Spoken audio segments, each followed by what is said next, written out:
शिशुओं में होने वाले जन्मजात हृदय रोग के बारे में लोगों को जागरूक करने के लिए हर साल 7 फरवरी से 14 फरवरी तक congenital heart defect awareness week मनाया जाता है। इंदौर का मेदांता सुपर स्पेशलिटी हॉस्पिटल पिछले कई वर्षों से इसका सफल उपचार कर रहा है। सोमवार को मेदांता हॉस्पिटल में एक विशेष आयोजन किया गया, जहां हॉस्पिटल में उपचारित बाल हृदय रोग के बच्चों को बुलाकर केक कटिंग सेरेमनी का आयोजन हुआ। ये वो बच्चे हैं जिन्हें बाल हृदय रोग से जंग जीती है और आज स्वस्थ जीवन जी रहे हैं। बाल हृदय रोग विशेषज्ञों का कहना है कि कुछ बच्चों में बाल हृदय रोग एक ऐसी स्थिति है जहां शिशु के हार्ट और उसकी प्रमुख नलिकाओं की संरचना में विकृति होती है। बच्चों में शुरुआती समय में ही इसके लक्षण दिखाई देना शुरू हो जाते हैं। अगर बच्चे को बार बार निमोनिया हो रहा हो, सांस लेने में परेशानी हो रही हो या बच्चा जल्दी थक जाता है, तो ये संकेत है कि बच्चे को हृदय संबंधित कोई बीमारी है। अगर सही समय पर इसका इलाज शुरू किया जाए तो बड़ी सर्जरी करने की जरूरत नहीं पड़ेगी। ज़्यादातर जो जागरूकता है हृदय शल्य चिकित्सा के बारे में या हृदय के इंटरवेंशंस के बारे में, वो जो बड़ों की हार्ट प्रॉब्लम है उसके बारे में तो काफ़ी जागरूकता है। जैसे सबसे कॉमन जो एक आम आदमी जानता है, वो जानता है कि हार्ट प्रॉब्लम हुई तो बाईपास सर्जरी करानी पड़ेगी या एंजियोप्लास्टी करानी पड़ेगी।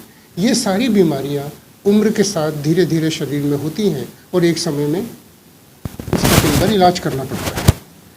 आज जो हम बैठे हैं यहाँ पे, हम उन बीमारियों की चर्चा करने के लिए बैठे हैं जो जन्मजात होती हैं। इसका मतलब ये नहीं है कि पैदा होते से ही पहले दिन उसका इलाज करना है। कुछ बीमारियाँ ऐसी होती हैं जिनका इलाज जन्म से 1-2 दिन के अंदर करना पड़ता है, कुछ का इलाज 1-आध महीने के अंदर करना पड़ता है, कुछ का इलाज 6 महीने से साल भर के बीच में उपयुक्त समय होता है। तो कुछ बीमारियां ऐसी होती हैं जिनका इलाज बच्चे के स्कूल जाने के पहले करना होता है, कुछ का इलाज उसके बाद में करना होता है। कुछ बीमारियां ऐसी होती हैं जिनका इलाज 1 चरण में नहीं 2 चरण में करना पड़ता है, कुछ का तो 3 चरण में भी करना पड़ता है। तो ये बहुत ज़रूरी है कि बच्चों की हार्ट की जो प्रॉब्लम है उसके बारे में पहले तो लोग जानें, क्योंकि 1000 बच्चों में 10 बच्चे ऐसे होते हैं जिन्हें की हार्ट की प्रॉब्लम हो सकती है। तो कुछ जो सामान्य सिम्टम्स होते हैं बच्चों में, जैसे कि बार बार निमोनिया होना, सामान्यतः भी जब बच्चे होते हैं तो काफ़ी बार किसी किसी को सर्दी खांसी लगी रहती है, लेकिन अगर बच्चे को बार बार निमोनिया हो रहा है, बार बार अस्पताल में भर्ती करना पड़ रहा है, उसका वजन नहीं बढ़ पा रहा है, हाथ नाखून या त्वचा उसकी नीली पड़ जा रही है बार बार, या चलते चलते वो थक कर बैठ जाता है कि उसे वो अपने दोस्तों के अनुपात में जल्दी थक जाता है और जल्दी रुक जाता है, ये या सीने में दर्द होना या बेहोशी जैसा एपिसोड होना, या फैमिली में किसी और को यंग अवस्था में हार्ट की प्रॉब्लम डिटेक्ट होना। सो ये सारे एक कॉमन सिम्टम्स, कॉमन लक्षण हैं।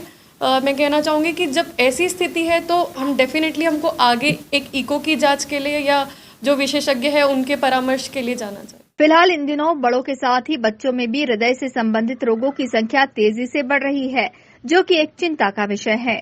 डॉक्टर्स इस मामले में जल्द ही एक जागरूकता अभियान चलाने की तैयारी कर रहे हैं।